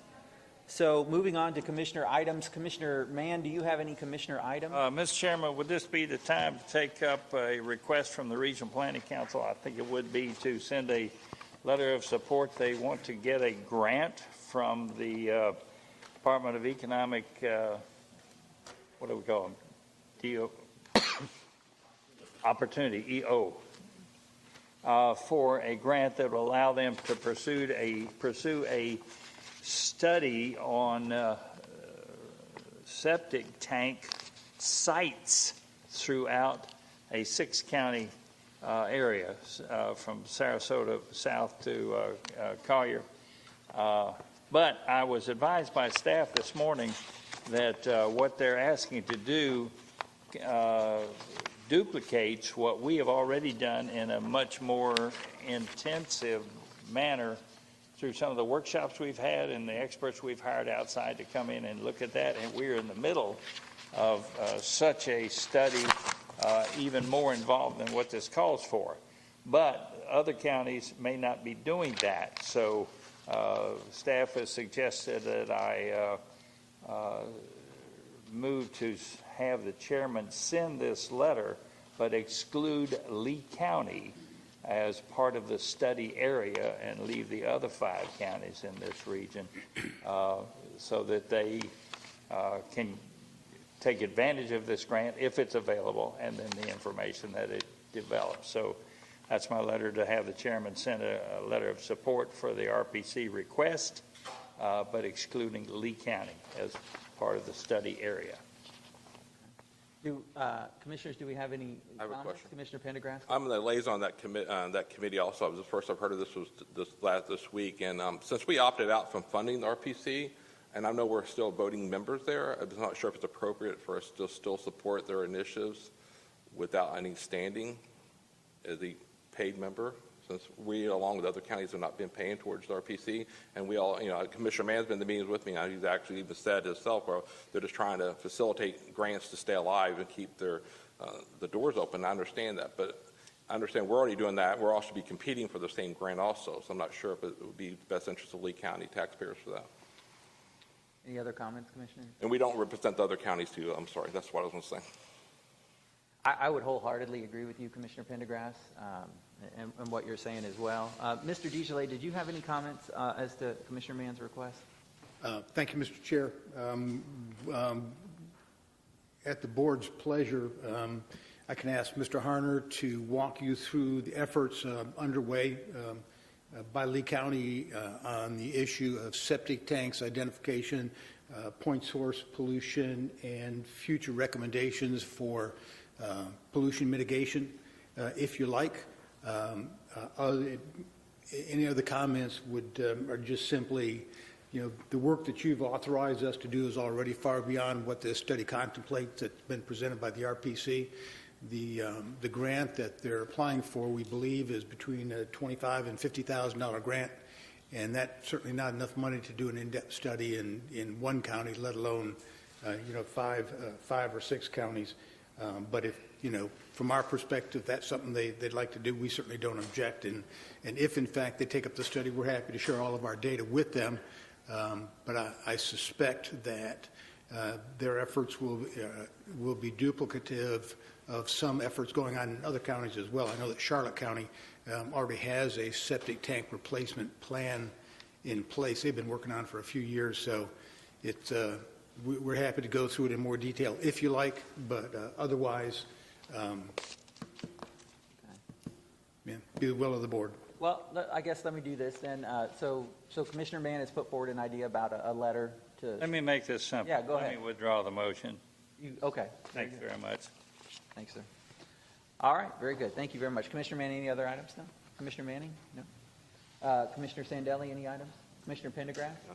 Okay. I have several items, Commissioners, but they're really just housekeeping for us to make sure that we're continuing to stay in touch with our federal and state partners throughout, throughout the pandemic and everything else. Business still goes on. And so there's 3 letters that, in talking with our staff, of support for different items that are on Lee County's legislative agenda that I wanted to get your permission to sign. The first letter that I'd like to get your permission to sign is a letter with Lee County's comments regarding the Water Resources Development Act of 2020.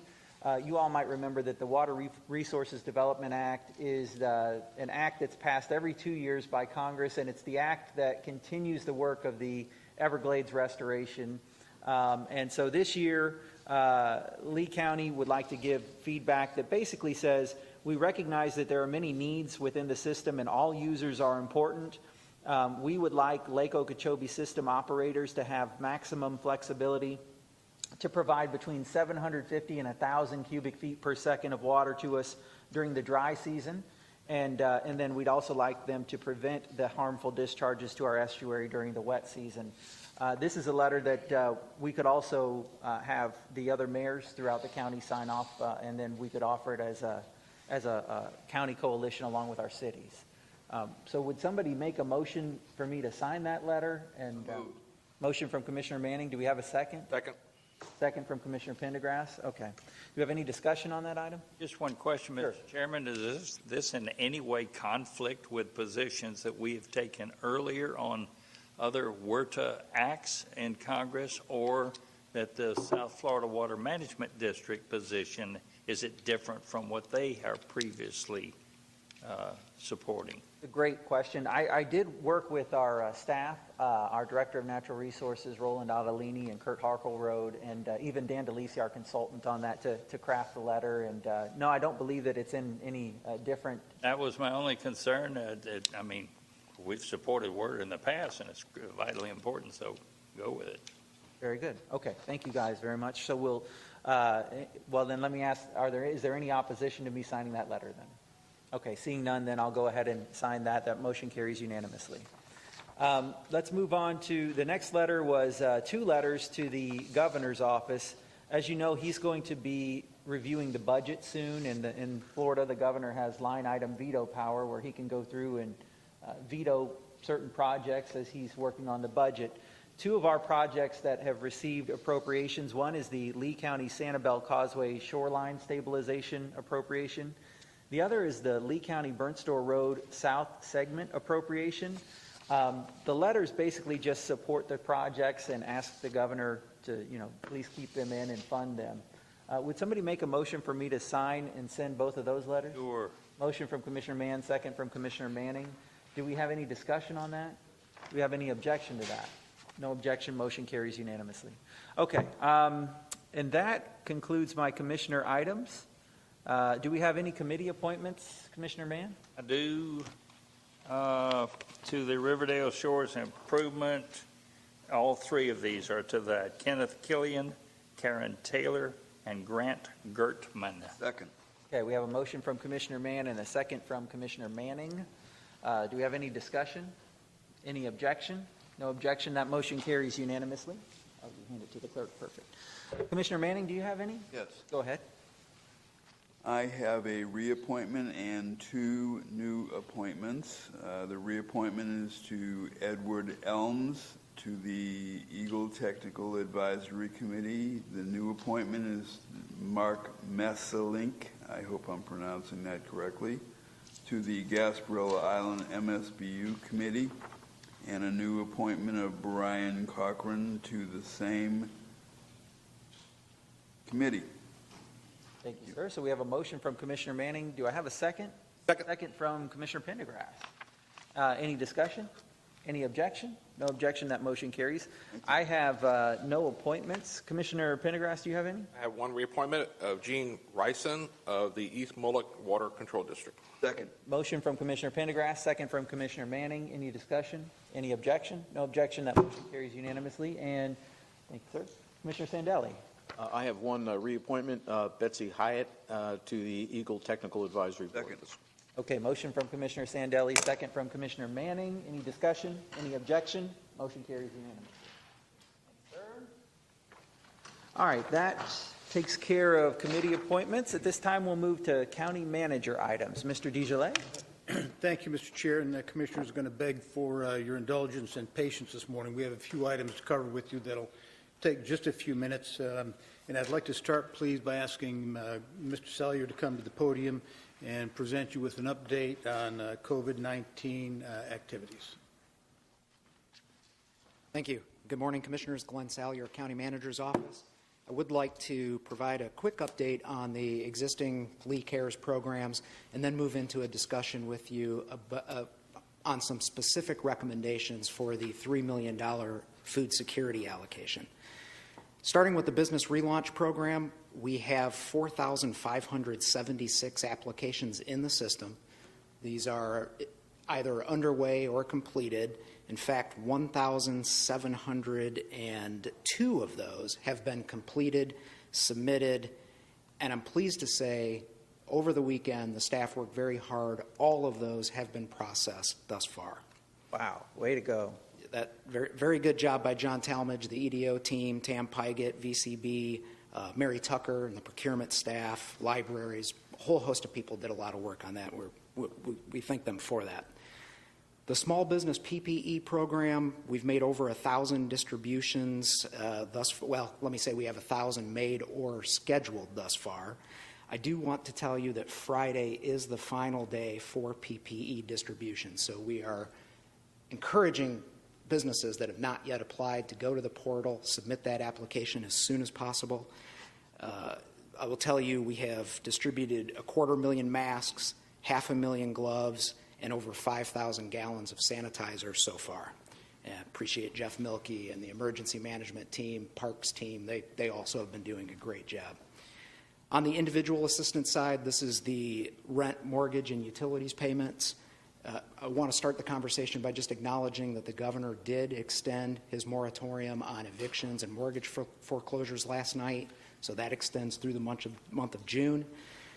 We do have 13,871 applications that have been entered into the system.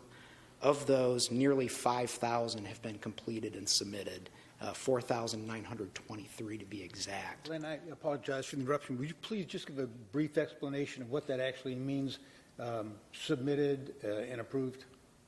Yes. Thank you. So when I say 13,871 in the system, that means somebody has created an account and started filling out an application. Those are not completed applications. The 4,923 number, that's what has actually been completed and submitted so that we can begin reviewing it. Thank you. You're welcome. Of the ones that have been processed so far, I can tell you that the average amount requested is $1,520. In terms of the processing, just to go a little bit farther on that, we do want to let you know that because of the overwhelming number of applications on the individual assistance side, we are working right now to more than double the amount of workforce dedicated to that program. So we'll be very diligent in processing those just as fast as we can. There is another aspect to the individual assistance program of which everybody needs to be aware, and that is vendor registration. So if it's a utility company that we're paying, that part's pretty easy. Our utility companies are already in our system. We know how to work with them. Where it gets more difficult is with landlords and particularly mortgage companies. So mortgages are originated and then sold to a servicer. They can be located anywhere in the country. They have portfolios that go throughout the country. Those are sometimes large bureaucracies that can be difficult to deal with when we're getting them to register as a county vendor.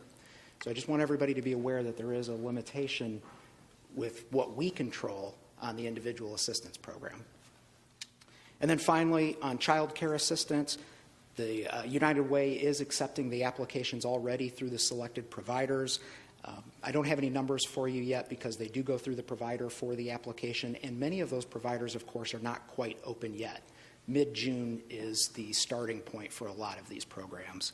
I will tell you that we as county staff are working with the 59 Gold Seal partners or United Way partners to facilitate deep cleaning for their sites. So we will actually be scheduling and taking care of that on their behalf. So with that, before we move to food security, does anybody have questions that I could address? Mr. Chair? Yes, sir. Just like to let you know that this next week, we think on Wednesday, we'll be doing the first direct deposits into the accounts of, mortgage companies and, landlords and sending dollars to businesses that have applied and been successful. And Glenn, correct me if I make a mistake here, but I believe that on next week we'll be making direct deposits in the amount of $1,600,000 to businesses and $54,000 in payments on behalf of individuals. And we'll be doing that on Wednesday, I think. Yes, sir. Well, yes, sir. The clerk will be actually initiating those transfers both today and Thursday. Okay. So they would start appearing in accounts on Wednesday, as you say. Okay. Thank you. And I'll just further clarify that we have $3 million in approvals waiting for disbursement review. So there is yet another step. It has to go to the clerk of courts, and they do a final review and make the disbursement. Thank you. Mr. Chairman. Yes, sir. Give us a status on the food banks. Yes, sir. That's the piece that's coming up in just a second. Lost my head. Sorry. That's great. Any other questions, commissioners, on that side? Could you just say the child care number again? Do you have a number for the child care? How many applications? I don't have that yet. No, nothing. sir. Okay. All right. Very good. At some point, we'll get that from the United Way, though? Yes, we certainly will. They're still bringing the 59 partner agencies online. Okay. So they are accepting applications where those operations are already up and running. It's an ongoing process there. Okay, very good. All right, good deal. Anybody else have any questions on the Lee Care side before we move on to the food security side? No? Okay, go ahead, Mr. Okay, so we'll go there now. Commissioner Mann, of course, you at your last meeting approved $3 million for food security. And as your liaison to this issue, I want to acknowledge Commissioner Sandelli. He got right to work. We've been talking to food banks, pantries, you name it, and we do have some recommendations to share with you this morning. And so I, of course, invite Commissioner Sandelli to jump in at all points appropriate. Thank you. First of all, I'd like to thank everybody that's been involved in this program. I've been over there almost every day, watch these people work. They've got a great attitude, service-minded to the constituents, and they're working really hard at this. So I think the effort has been pretty amazing. Obviously, we added a separate line item from a food perspective, and it's just been a little bit of an education for me as Glenn and I and the team have worked together. And it's really kind of a three-tier system. These are my words, maybe not necessarily exactly what's up there. And the first is the role that the food banks themselves play. They are really the major conduit, on putting these programs together. They have a lot of constituents that they service. They have the people, they have the process, they know the pantries and so on and so forth. So that's really the starting point, and so we're directing money to them. I also found that by having money, it allows them to leverage that money better than just to go to donations themselves. So think of that as the first tier. The food banks will feed those. We vetted both of those. They gave us lists of who they serve. There's a medium piece, and that's the community co-op, which really was kind of in between the top tier and the pantries, in that they service a number of different venues. And Glenn, if you could maybe cover some of those. It almost broke out in the conversation a little bit differently, and we wanted to recognize that and direct some monies to them. So Glenn, maybe just touch what the co-op does. Yes, sir. So the community cooperative, as you described, not exactly a food bank, but more than a pantry. They operate mobile pantries. They have community cafes, which operate something like a restaurant, and they also do Meals on Wheels, which I think everybody's familiar. So a lot of great work. And as the commissioner says, the food banks really are the the pivotal piece of this in terms of getting the food to the community, distributing to pantries, who then, of course, are a point of distribution to the consumers themselves. And so in working with the food banks, we've identified a number of extraordinary expenses that they have because of the increased demand that we've seen due to COVID-19. The increases in demand have been anywhere from 30% to as much as 400% across various programs. So that demand is definitely there. And then here, this just shows you again the pantries. This tends to be the point of distribution for the consumers themselves. So what we are recommending, we have about 100 of these pantries in Lee County. So we're recommending the $5,000 one-time grants to each of them, much like we've done on the business assistance side. And I think that grant is unique in that, as Glenn said, there are some unique operational challenges that they have. Most of the pantry level is food donations, but they still have some operational needs. By doing this grant process, I think it gives them some flexibility and augments, some of the resources they have to do a better job at the local level. And with that said, this is the outline of our recommendation to you. $1,550,000 for Harry Chapin Food Bank. This is the biggest food supplier in Lee County for pantries, followed by $425,000 for Midwest Food Bank, $225,000 for a community cooperative that we just talked about a little bit, and then $500,000 for that $5,000 grant to each of the food pantries in Lee County. We're suggesting that we keep some money in reserve so that we can continue to see how this plays out and direct those resources accordingly. This is it's 10%, but there's still a lot of unknowns that we're dealing with day to day. We want to be sure that we can react to those with a reserve, as we did in the bigger program. Very good. So, Mr. Chair, we would, if this is acceptable to the board, we would ask for a motion that would allow staff to proceed to enter into subrecipient agreements with the three named entities and create the food pantry grant program. So moved. Commissioner Sandelli, would you like to make the motion? Make the motion to approve that the work that we've done, and also with that congratulate the team so far. Second. Motion from Commissioner Sandelli and second from Commissioner Manning. Thank you very much. Do we have any questions? Commissioner Pendergrass, go ahead. Great to have the reserve just in case we're not sure what the future holds, but we still have the $77 million in the future too, though, so we actually have reserves that too could fulfill this too, correct? Yes, sir, you do. Okay, thank you. And what other discussion or questions do we have, commissioners? Mr. Chairman, I've been mouthing off about food banks from day one. I want to thank Commissioner Sandelli for your extra above and beyond the call of duty efforts on their behalf, because they are serving a need that has never been seen at this level before. So I thank the Commission for its awareness of how important this is. Very good. And just a final comment on the reserve piece here. Yes, we did reserve money over the overall CARES program. I think since we've only been operating in that for a couple of weeks, we want to make sure how those numbers play out before we start digging into that. So our intent is to get as much money out to the community as quickly as possible, but be prudent with that so we can react to any unforeseen issues. Very good. All right. Any further comments or questions on that? Okay. At this time, with the food bank motion that's been outlined, does anybody wish to speak in public comment on that? All right. Come forward and make sure you state your name for the record.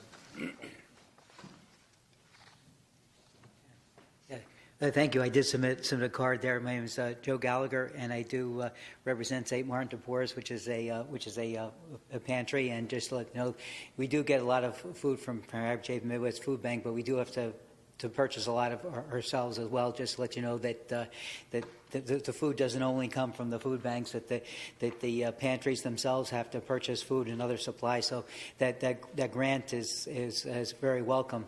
But also let you know that the personal protective equipment is difficult to come from, and I come by, and I didn't notice anything in terms of the nonprofits being able to utilize the supplies that they had for that, and we do have contact with the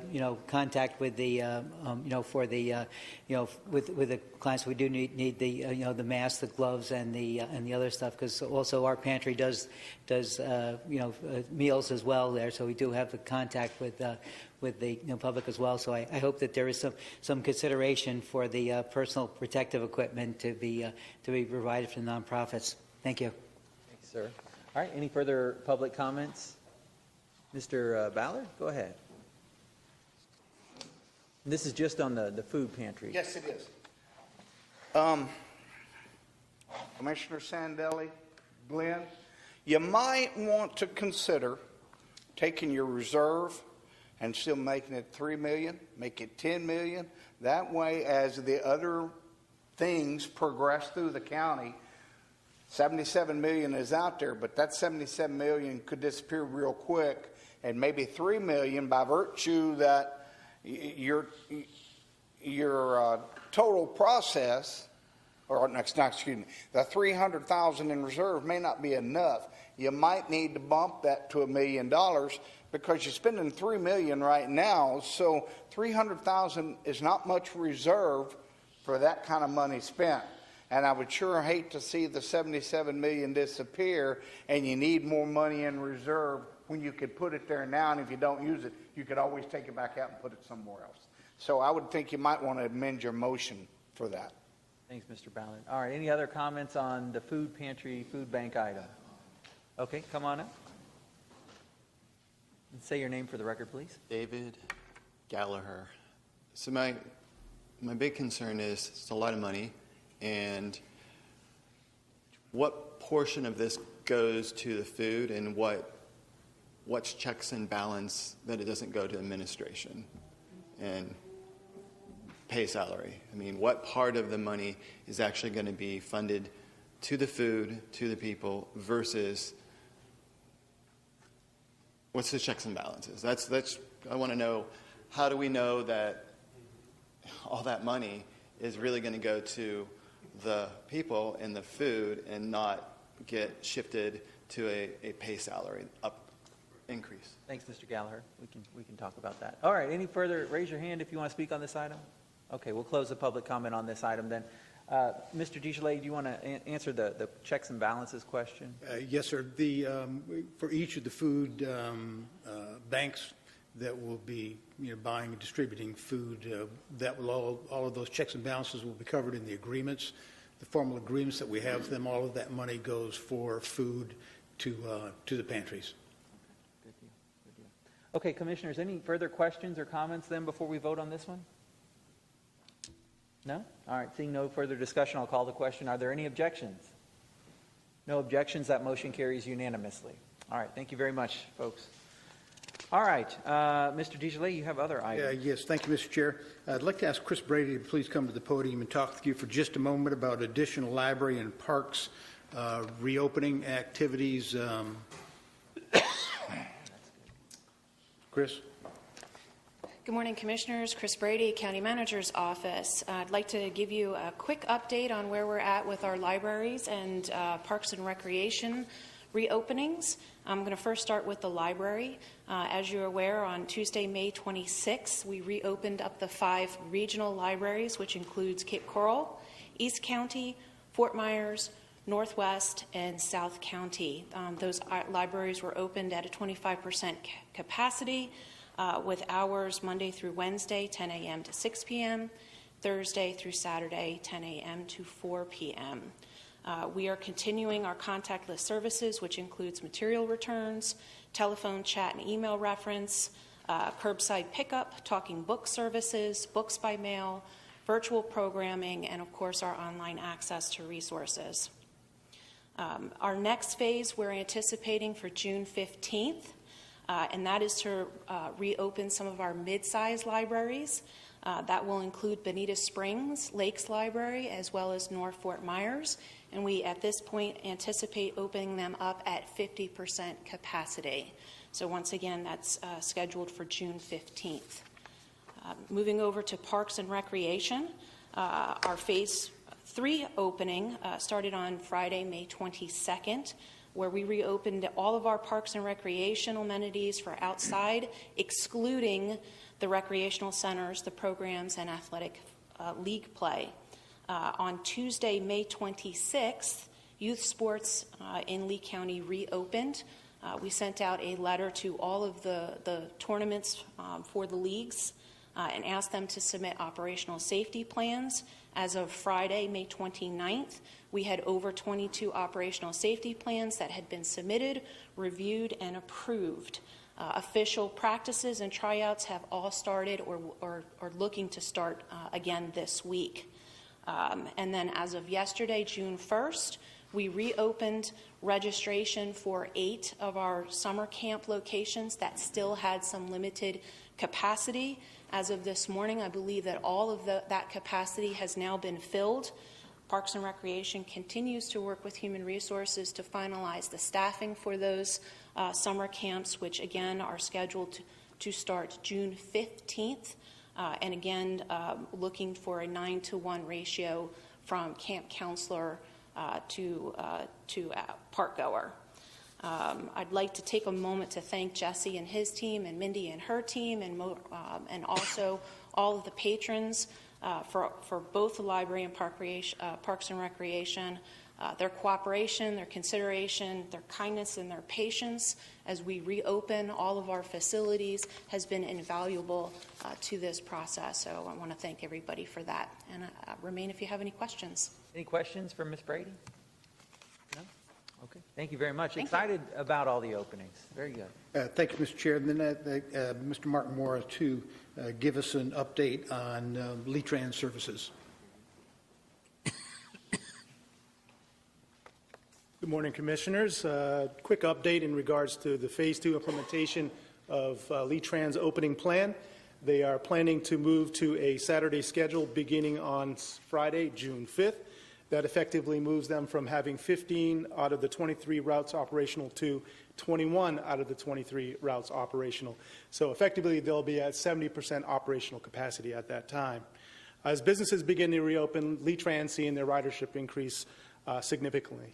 14% over the last couple of weeks. So this is in step with reopening businesses, but also opening up our own services here within the county.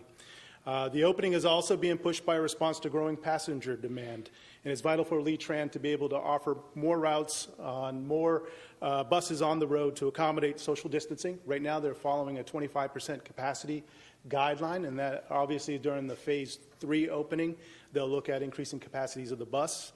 Right now, we have some overloads on core routes, 100, 110, and 140. So we're looking to reduce that capacity on those buses on those routes. We don't improve bus availability. We know that people are returning back to work and are looking for us to transport them to and from. And we've received a lot of passenger requests. So the services are in demand, and moving to a Saturday schedule will allow us to provide that to our community. Right now, Lee-Trans has been using standby drivers to pick up passengers if they're at stops where the capacity might exceed 25%, but that's becoming burdensome because of the demand in other parts of the county. So hopefully with these new routes, the frequencies and the service bands that will be beginning on Friday, we can address some of those concerns. We are still maintaining rear entry on the buses only, and we are staying fareless during this phase, but those are things and items that we'll consider in Phase 3. The lobby is open to the public. We have not opened Rosa Parks as of yet. Once we start collecting fares again, we'll schedule that facility to be open. Now, when I say open, it's open for our partners. Greyhound and Megabus are still using that depot. They have access to the facility there. But the counter is not staffed by a Lee-Trans employee as of yet. Once we start collecting fares, it's going to necessitate us putting a staff member there. The Rosa Parks station is cleaned daily by Lee-Trans folks, so it is sanitized and safe as far as CDC guidelines. Any questions? Questions for Mr. Mora? No? Good report. Thank you, sir. Thank you, Mark. Not yet. The public presentation of citizens is coming up soon. And then we'd like to ask Mr. Salyer to come back to the podium for just a moment. As you recall, when the governor issued his Safer at Home executive order, we, by commission action, so you suspended all of the advisory committee activities, and we need to ask you to reverse some of that. Glenn? Yes, thank you. Commissioners, we do have a few advisory committees that have had business pending throughout the duration of the pandemic, and we would like to convene them in June and July. These would be smaller committees that we can operate safely and adhere to all the social distancing guidelines. We can make PPE available to them, et cetera. So if that is the will of the board, we'd like to convene some of those, and I can discuss what they are if you like. Sure. Well, or do you want to just maybe outline a motion that somebody could make as a staff recommendation? I think just a simple motion allowing us to convene those advisory committees that can be conducted safely per CDC guidelines in June and July would suffice. Motion from Commissioner Manning, second from Commissioner Mann. Any discussion on that? No? Anybody want to speak in public comment on us resuming those advisory committees? Okay, seeing none, I'll close that. Any further discussion? Any objection? No objection. That motion carries unanimously. Thanks, Mr. Salyer. And thank you, Mr. Chair. One final piece of information. As you'll recall, on this past Friday, our property appraiser, Ken Wilkinson, issued his preliminary property values, as he does each year, which he's required to do by June 1st. And he will provide his document on final values as of July 1st. But based on the preliminary information that we've received so far, we are able to begin to finalize the preparation of the continuation budget, the first draft for your review, which we would like to present to you at on June 16th, which would be your next board meeting, but in the afternoon during a board workshop. So the preview of the 2021 continuation budget on June 16th at 1:30 in the afternoon, followed by a workshop on August 4th, which would be the second draft of the 2021 operating budget and the first draft of the capital improvement and major maintenance plan. And at that time, we would also ask you to set the maximum millage rates on that day. And then following all of that, August 18th, for the board workshop on the continuation budget, which we would anticipate being the final workshop. And then on September 3rd and 15th would be the budget public hearings as required by Florida law. But we'll send all of that to you in a schedule, but just wanted to see if you had any issues today that you wanted to discuss in that regard. Just on the side note here, you brought up the tax rolls, the values we got from Ken's office. You've been in the business for many years, Roger. So it was kind of odd when you look at the report that the village of Estero is the only one that really had a decrease. You normally see that when it's like next to other areas like Bonita and other. Commissioners, other than during the time of the recession between, about 2008 and 2012, I've never seen a reduction in property values before, so it's highly unusual. It would be interesting to know, why that happened. It's a little difficult to tell, but I've never seen that in the 40 years I've been in this business. I never looked at the formula they use to determine the values, but I don't know if it has something to do with the structure or the reserves they have down there and the tax values they have, or just the market values. Well, the values that the property appraiser, or the method that he uses for determining property values, it's a fairly automated system that he uses, and it's a computer program that's been developed over years, and he uses regression modeling for to determine residential values, and it is based largely on the sales throughout the year and in the previous year, and plus new construction. So it's sales. I can only assume that sales have not been what people anticipated down in Estero for increased retail residents values. that contacted me, I just told them to contact the village and also Ken's office to get assessments of why that happened. So I'll just keep referring them back to their offices. Yes, sir. Okay, thank you. Any other questions for our county manager on the update? No? Thank you, Mr. County Manager. And thank you, Commissioners. That's all I have for you today. Okay, very good. We'll move to the county attorney items. Mr. West, you have anything? Yes, sir, Mr. Chairman. I have the 11th extension for the state of local emergency to allow Lee County to respond to the COVID-19 emergency. Okay, the motion from Commissioner Manning, second from Commissioner Mann. Do we have any discussion on that item? Okay, anybody wish to speak in public comment on the state of local emergency being renewed on COVID-19? Okay, we'll close that. Any objection to the motion? No objection. That motion carries unanimously. Thank you. Anything else, Mr. Wesh? Just pleased to announce that due to recent rainfalls, we will not be seeking an extension on the burn ban state of local emergency. So that matter is not presented to you this morning. So not moved. We're excited to let that one lapse. Thank you very much. Appreciate that. And that concludes your county attorney items? Yes, sir. Thank you. Thank you, sir. All right, we have now come to public presentation of matters by citizens. This is the time when you can speak on items that were not on the agenda today. We do have a few cards. Let's begin with Scott Wilkinson.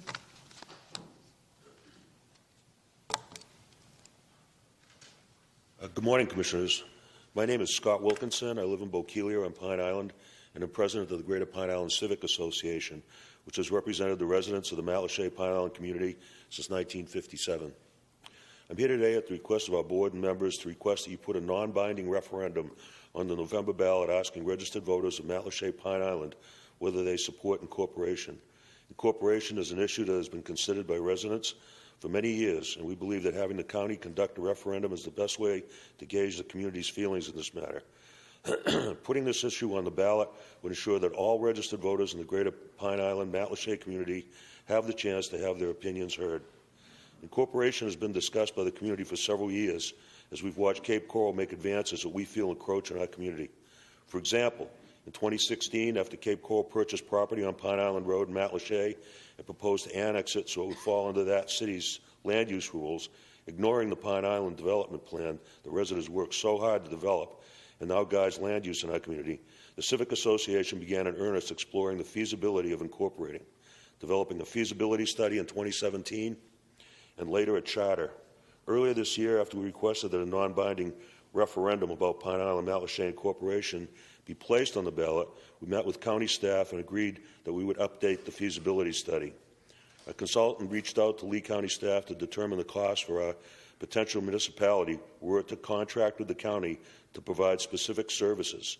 At this time, we have not completed this study because we feel the new additional costs provided by county staff have been exaggerated.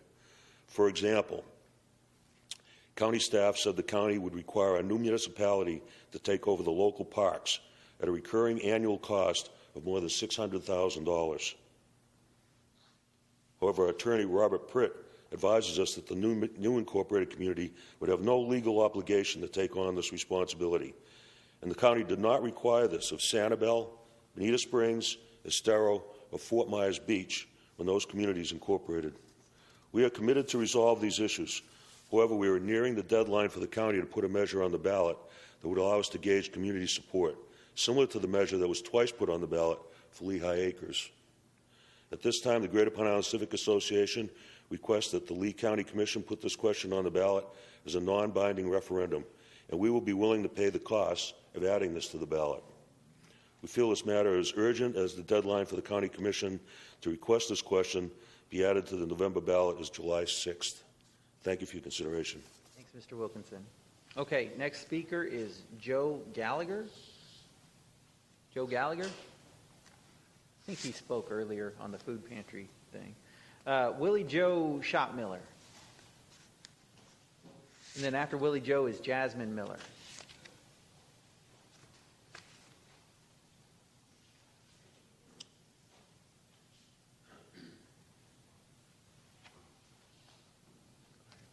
I've heard a lot of good things said, mainly about our children. You know, we are their future, you know, and they are our future. You know, it's both ways. The needs of the people, you know, homelessness, not everybody is homeless by choice. Certain things happen in life, but there always needs to be a place for people to go. I mean, the term the poorhouse, when I was a kid, I'm going to land a poorhouse. We need places where people go that the community cares about. People do not need to be at the bus station, library, whatever, parks where they're ran off. And as a society and being human beings, we need to address that. You know, we need to care about each other. We're not saying give, give, give. We're saying give a helping hand. There always needs to be that. My proposal was, you know, you talked about putting money away, and I do plan on suing the ones in the city that have done me wrong, you know, and what's called. Not to put money in my pocket, but to carry out these needs of the people in these communities that are in need. Having a not-for-profit aid in the nonprofits. Your food banks do a lot, and I volunteer at it. I have dementia. I got beat in the head meeting Leon Spinks and because of drugs, okay? And I care about people. So that's why I use my voice and I come here. as does a lot of other people. We have a lot of good people in government, yourself, sir, talk about your children and that, and other people. But the nonprofits that care about people need to unite together. And my thing is, rotate the money. Invest money in having places. You need boarding houses. You need something. You need a campground, something so they're not on the streets. If you see somebody on the street, there's a resource to take them to or refer them to, So we can do it. Together we can do this. So the money allotted be in some trust and made accountable, A fellow asked about, where's the money going? Is it going to Celebrate? Okay, by law, a nonprofit is allowed a third for wages. That's not just one person's wage. That's, okay, you're taking $1 million, you got $300,000 and go toward wages. So I can't understand why we have homelessness where, hey, if you get a few thousand people giving $1 a day, you get over $1 million in a year, right? A couple dollars. So we can do this pulling together, make this community and this world better. With that, I thank you. God bless. Thanks for your comments this morning. Jasmine Miller, followed by David Gallaher.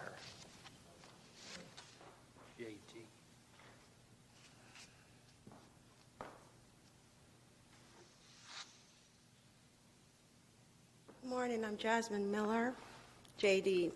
I just want to ask the comment regarding the bus station. The Rosa Park bus station needs a bathroom. That's going to be open when the last bus leaves. The bus inside is closed early, and then when we come to take the bus, we can't use the bathroom. That's not right. And we need a charging station at the bus station also to charge our cell phones in case we come there at night and we need to call the police or something.